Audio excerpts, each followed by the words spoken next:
জামিন পেয়েছেন বহুল আলোচিত মেঘনা আলম। রাজধানীর ধানমন্ডি থানার প্রতারণা ও চাঁদাবাজির অভিযোগে করা মামলায় জামিন পেয়েছেন এই মডেল।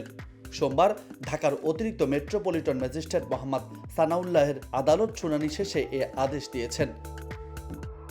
এর আগে গত 10 এপ্রিল বাংলাদেশ বিজয়ী মডেল মেঘনা আলমকে ডিটেনশন আইনে 30 দিনের জন্য কারাগারে পাঠানোর আদেশ দেন আদালত। ওই দিন রাত 10:30টার দিকে মডেল মেঘনাকে আদালতে হাজির করে আটক রাখার আবেদন করে ডিবি পুলিশ। পরে আদালত আবেদন মঞ্জুর করে আদেশ দেন।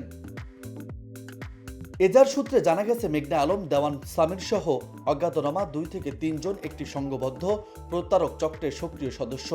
তারা বিভিন্ন সুন্দরী মেয়েদের দিয়ে বাংলাদেশে কর্মরত বিভিন্ন বিদেশি রাষ্ট্রের কূটনৈতিক বা প্রতিনিধি ও দেশীয় ধনাঢ্য ব্যবসায়ীদের প্রেমের ফাঁদে ফেলে অবৈধ সম্পর্ক স্থাপন করিয়ে কৌশলে বিভিন্ন উপায়ে অবৈধ পন্থা অবলম্বনের মাধ্যমে তাদের সম্মানহানির ভয় দেখিয়ে অর্থ আদায় করে আসছে।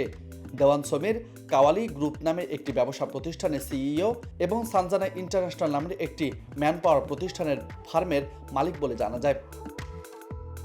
এজাহার থেকে আরও জানা গেছে, ইতিপূর্বে Mir I international event management limited নামে একটি ব্যবসা প্রতিষ্ঠান ছিল।